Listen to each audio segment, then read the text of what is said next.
Let me start with a story that demonstrates the power of encouragement. It was an Easter Sunday, and right before our church service, a man named Dick told us about a lady named Dawn who was staying at his home. Dawn was a homeless lady, a prostitute, and in criminal trouble, usually the pathway of an addict, and that's what her struggle was.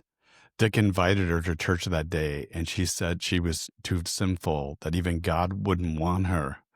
And Dick asked us to come home and meet her. And so, of course, we did. And we saw her. And let me just say this, Dick didn't give it all the justice that it deserved. She was worse than Dick let on.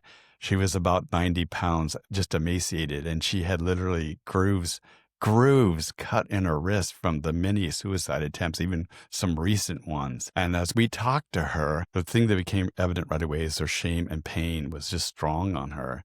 And she wouldn't look us in the eyes. What would help her? What could we say? Well, we encouraged her about God's love for her. We encouraged her that she could start over. We encouraged her she could become a new person. We encouraged her that God had a great plan for her life.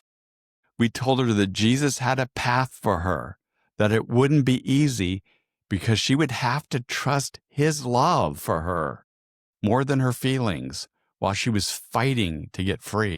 She had to trust that love. Listen, every time we encouraged her, we saw something melt off of her. Something changed in her. Something was gripping inside of her. Christ had her in his arms. She cried and she cried. We then prayed for her, those encouraging words we told her that day.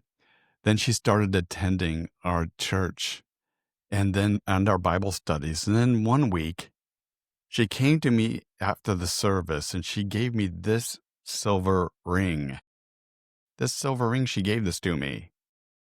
She explained that it was given to her by some married guy who he didn't have money to pay her. So you can get probably the picture there. She heard God say to her during the service to give it to me as a point of her commitment to let go of her old life and to remember her commitment that she's now married to Christ for the rest of her life. All of this that I just said happened because of the power of encouragement. It brought her on a journey of being in love with Jesus that lives in her today. This ring that I showed you, it stands as a symbol to me about the power of encouragement to help people say goodbye to dead ends. That's what encouragement does. It helps us say goodbye to dead ends and the power of Christ's love to change anyone if we listen.